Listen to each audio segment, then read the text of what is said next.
Wa qala Muhammad Sibtul Maridini,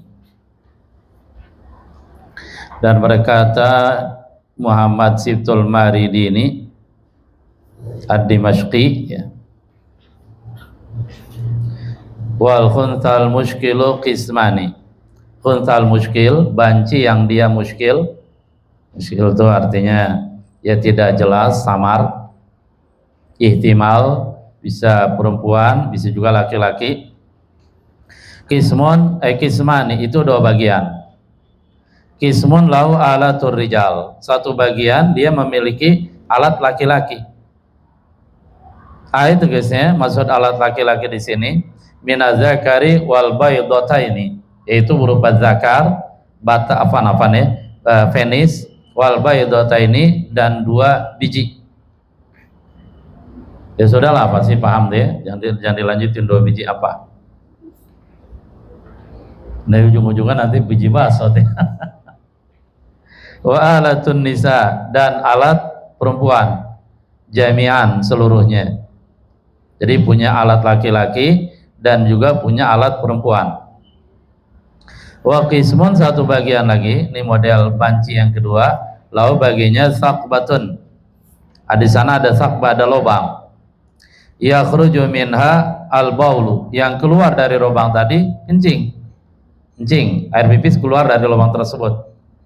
La tushbihu alatan minal alataini, yang lubang di sini dia tidak menyerupai satu alat di antara dua alat tadi.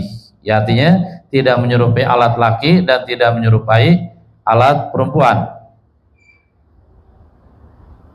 Wa hadza tsani muskilun, dan bagian yang kedua ini muskilun, dia rumit, dia tidak jelas, iskal. La yattadihu madama sabiyya, dia tidak menjadi jelas apakah dia laki-laki atau perempuan selama dia masih anak kecil. Fa idza balagha, lalu apabila dia balik, udah balik,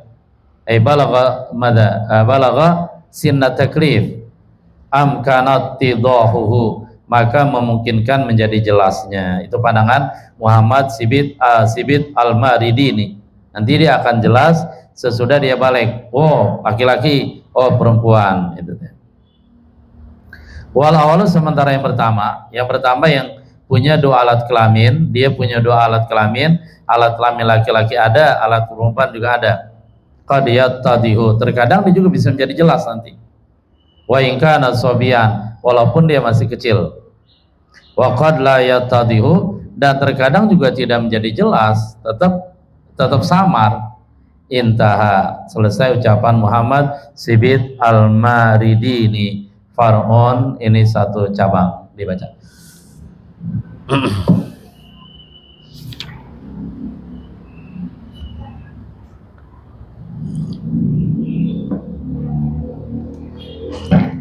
Bismillahirrahmanirrahim. Qala al-mu'allif rahimahullah ta'ala. Far'un, qala an-Nawawi wa yakunu fil baqari faqad ja'a min jama'atin qalu inna indahum baqaratan laysa laha farjun unsa wa la dhakaru sawri wa innama laha inda dir'ina saqbun yakhruju minhu al-bawl wa sa'aluni an jawazi tadhiyati biha faqultu yujzi'u li'annaha imma dhakarun aw unsa wa kilahuma yujzi'u li'annahu laysa fihi ma yunkisul lakna wa astaituhu bizalika. Ya ada. Far'un ini satu cabang. Qala Nawawi, berarti Imam Nawawi. Imam Nawawi mana nih? Bantani apa Dimashqi? Ya tentu Dimashqi ya, karena kan yang menyusun Imam Nawawi. Artinya kemungkinan kecil kalau dimaksudkan adalah beliau sendiri, gitu ya. Maksudnya Imam Nawawi Al-Bantani, tetapi yang dimaksudkan Imam Nawawi Ad-Dimashqi. Kalau ada berarti Imam Nawawi wa yakunu fil baqari faqad ja'ani jama'atun qalu wa qad yakunu, dan terkadang ada unsa muskil fil baqari pada sapi. Ini bicara kekuasaan Allah sah-sah saja ya. Mau dikasih dua alat kelamin, laki perempuan ada, atau tambah lagi alat kelamin yang ketiga, keempat, bagi Allah ya sah-sah saja, Allah Maha Kuasa. Dan ini berarti terjadi. Faqad ja'ani jama'atun, maka sungguh telah datang kepadaku sekelompok orang. Qalu, mereka berkata gini, inna indahum baqaratan laisa laha farju untha wala dzakaru tsaur. Sesungguhnya di sisi mereka, artinya mereka memiliki, di tengah-tengah mereka ada baqaratan, seekor sapi betina. Laisa laha farju untha, sapi betina ini tidak memiliki kemaluan perempuan. Wala dzakaru tsaur, dan tidak pula memiliki zakar, alat kelamin as-tsaur. Tsaur sapi jantan. Wa inna ma la inda dir'iha, di dekat dir'inya. Dir itu ini ya, apa, payudara. Payudaranya sakbun, di sana ada lubang. Yakhruju minhul baul, yang kencing keluar dari lubang tadi, gitu. Wa saluni an jawazi tadhiyati biha, dan mereka bertanya kepadaku tentang kebolehan berkorban biar dengan sapi yang kayak gini, boleh nggak dipakai korban? Ya, kalau mungkin mereka bingung jenisnya nih, bingung laki apa perempuan ya, sehingga mereka nanya boleh nggak dipakai korban. Walaupun secara hukum fikih ya binatang ternak perempuan sah-sah saja dipakai korban. Walaupun yang lebih bagus laki-laki, kambing laki-laki, sapi laki-laki. Bukan berarti kambing perempuan nggak boleh pakai korban, ya sah-sah saja pakai korban. Cuma lebih bagus yang laki-laki. Kenapa?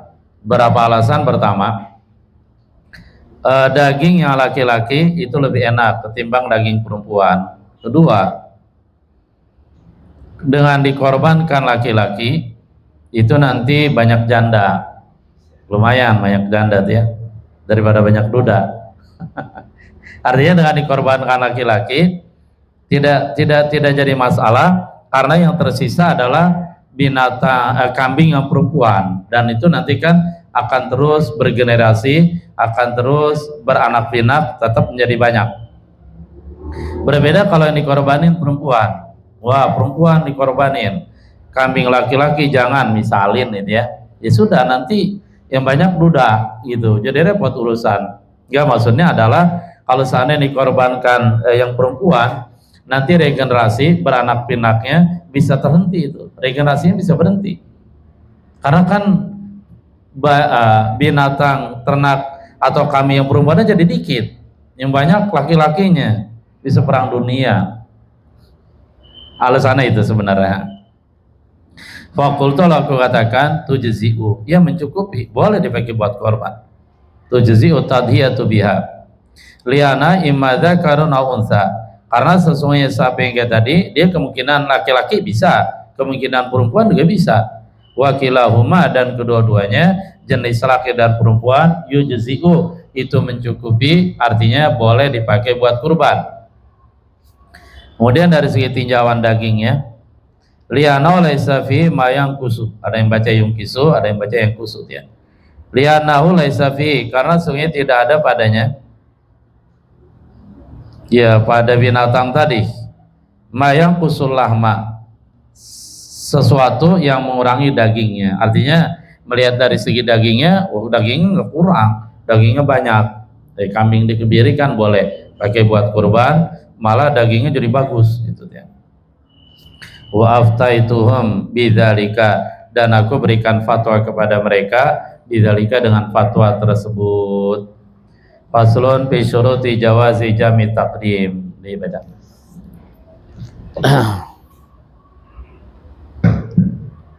Bismillahirrahmanirrahim. Radhiyallahu anhum qala al-mu'allif rahimahullahu ta'ala. Faslun fi syuruti jawazi jami taqdim. Syurutu jami taqdimi safaran wa mataran arba'atun. Ahaduha al-bida'atu bil-ula li'anna al-waqta laha, wa thaniyata tabaqun. Walau shalla al-'asra qabla dhuhri aw al-isya'i qabla al-maghribi lam yasihha, li'anna at-tabi'a la yataqaddamu 'ala maqbulihi wa lahu i'adatul ula ba'da al-thaniyati in arada jam'a. Iya, udah. Faslun, Faslun ayat fasal fi syuruti jawazi jami takdim. Di dalam penjelasan syarat-syarat kebolehan jamak takdim. Syurutu jami takdim safaran wa mataran arba'atun. Syarat-syarat jamak takdim baik tersebab perjalanan atau dalam perjalanan, tersebab perjalanan, wa mataran atau tersebab hujan. Jadi ketika hujan itu boleh melakukan sholat jamak takdim, tetapi tidak mutlak, harus terpenuhi syarat-syaratnya. Nanti ada syarat-syaratnya ya. Ketika syarat-syaratnya terpenuhi, silakan jamak takdim. Ketika syarat-syaratnya tidak terpenuhi, nggak boleh jamak takdim, itu tersebab hujan. Nah sekarang bicara syarat-syarat jamak takdim, arba'atun yaitu 4. A2 salah satu 4, al-bada'atu bil ula, memulai dengan yang pertama. Berarti kalau jamak takdim dia wajib tertib. Salat yang pertama dulu, saibatul waqt, baru salat yang kedua yang ngikut, gitu ya, yang mengekor. Iya, dia harus tertib. Kenapa harus tertib? Li annal waqtalaha wa tsaniyat saba. Karena waktu ini nih, katakanlah waktu kita jamak takdim zuhur dengan sholat asar ditarik, dikerjakan pada waktu zuhur, sesudah sholat zuhur. Nah waktu ini adalah milik sholat pertama, waktu zuhur dia yang memiliki waktu. Sementara yang kedua yaitu sholat asar sifatnya mengikuti saja gitu. Walau sholat asra qabla zuhri awil isya qabla al-maghribi lam yasiha. Seandainya seseorang sholat asar sebelum zuhur, ini jamak takdim ya. Dalam jamak takdim, dia sholat asar dulu, kemudian dia sholat zuhur. Awil isya'a, atau dia sholat isya dulu, baru sholat maghrib. Lam yasiha, maka tidak sah perbuatan tersebut, gitu ya. Jadi memang harus zuhur dulu, baru asar. Lalu kemudian sholat maghrib dulu, baru isya. Diperkuat alasannya li anna tabi'a la yataqaddam ala matbu'i, karena at-tabi yang mengikuti itu dalam hal ini katakanlah sholat asar atau sholat isya, dia tidak boleh mendahului ala matbu'i, atas yang diikutinya, atas imamnya. Yang diikutikan zuhur, yang diikuti maghrib, sehingga at-tabi pengikut tetap pengikut, dia tidak boleh mendahului matbu atau yang diikuti gitu. Ya kacau dong. Artinya matbu tetap matbu diikuti, tapi tetap tabi, posisikan pada posisinya.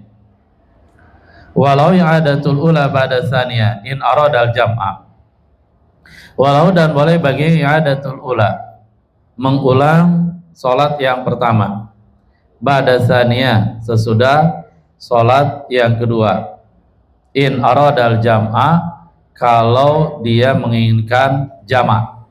Artinya ketika dia jamak takdim zuhur dan asar, ternyata dia sholat asar dulu baru sholat zuhur. Nah ini sholat asar tidak sah.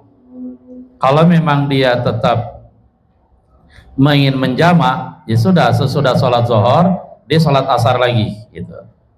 Kalau dia tidak mau menjamak, ya sholat asar ya nanti pada waktunya. Begitu juga maghrib dan isya. Nah, dulu baru zuhur, itu nggak wajib tertib. Kalau jamak takhir, kok tidak wajib tertib? Karena kedua sholat tadi, kedua-duanya punya alasan untuk didahulukan. Ketika kita jamak takhir zuhur dan asar dengan asar, itu kata sholat asar saya dulu dong dikerjakan. Saya kan sahibatul waqt, waktu ini kan waktu saya. Kata sholat zuhur, saya dulu dong. Saya belum dikerjakan dan waktunya sudah lewat, kasar gitu ya. Saya lebih berhak untuk dikerjakan, karena waktu saya sudah lewat dan tadi saya tidak dikerjakan. Ketika kedua sholat tadi saling mengungkapkan alasannya, dua-duanya masing-masing merasa lebih berhak, maka ambil jalan tengah, ya sudah. Berarti ketika jamak takhir tidak wajib tertib. Mau sholat zuhur dulu silakan, karena memang dia layak untuk didahulukan karena dia waktunya udah nggak ada kan, kemudian baru sholat asar, atau mau sholat asar dulu dan dia layak untuk didahulukan karena dia pemilik waktu gitu, lalu kemudian baru sholat zuhur, sehingga disimpulkan tidak wajib tertib pada jamak takhir itu. Wasaniha, dan yang kedua dari 4, niatul jami fiha, niat menjama fiha padanya, ai fi sholatil ula, pada sholat yang pertama. Jadi ketika jamak takdim itu pada saat kita melakukan sholat yang pertama, sholat zuhur, kita niat pada waktu kita melakukan sholat yang pertama, sholat zuhur, kita niat menjama gitu. Dan menjama di sini tidak harus pada saat takbiratul ihram, qabla tahalluli minha, sebelum at-tahallul selesai minha dari sholat yang pertama. Bahkan sebelum salam, seandainya kita niat menjamaknya jamak takdim sebelum salam, bisa sah saja niatnya. Yang penting qabla tahallul. Liyatama yazat taqdimul masyru' anit taqdimi sawan aw abathan. Di sini niat penting sekali agar terbedakan antara at-taqdimul masyru', mendahulukan yang sifatnya disyariatkan, yaitu mendahulukan sholat zuhur atas sholat asar, atau mendahulukan sholat maghrib atas isya. Emang syariatnya begitu, harus duluan zuhur kemudian baru asar, maghrib duluan baru isya. Itu namanya at-taqdimul masyru'. Agar bisa terbedakan antara taqdimul masyru' anit taqdimi, dari mendahulukan pekerjaan tapi sifatnya sahwan karena rupa, au abasan, atau abas, sia-sia dan main-main. Ini emang gak perlu niat kalau ini dia. Kayak pula seperti dia berniat ini, nawaitu usolli pada zuhri majmu'an bil asri, saya niat sholat pada zuhur majmu'an bil asri, dikumpulkan bil asri dengan asar. Itu masalah redaksi niat beda-beda ya. Ada juga yang lengkap begini, sholli pada zuhri raka'ataini ya, qasran majmu'an ilahil asr jam'at taqdimin, dan seterusnya.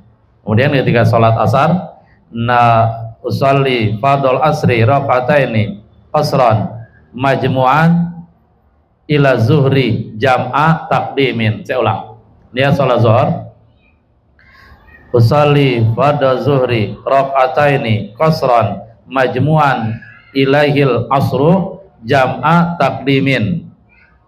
Itu sholat zuhur. Kalau sholat asar, usolli fardal asri raka'ataini qasran majmu'an ila zuhri jam'a taqdimin. Itu yang lengkap seperti itu. Ya ini juga sah juga. Nawaitu usolli fardal zuhri majmu'an bil asri wa tsalitsuha al muwalatu bainahuma. Akidahnya dikit ya.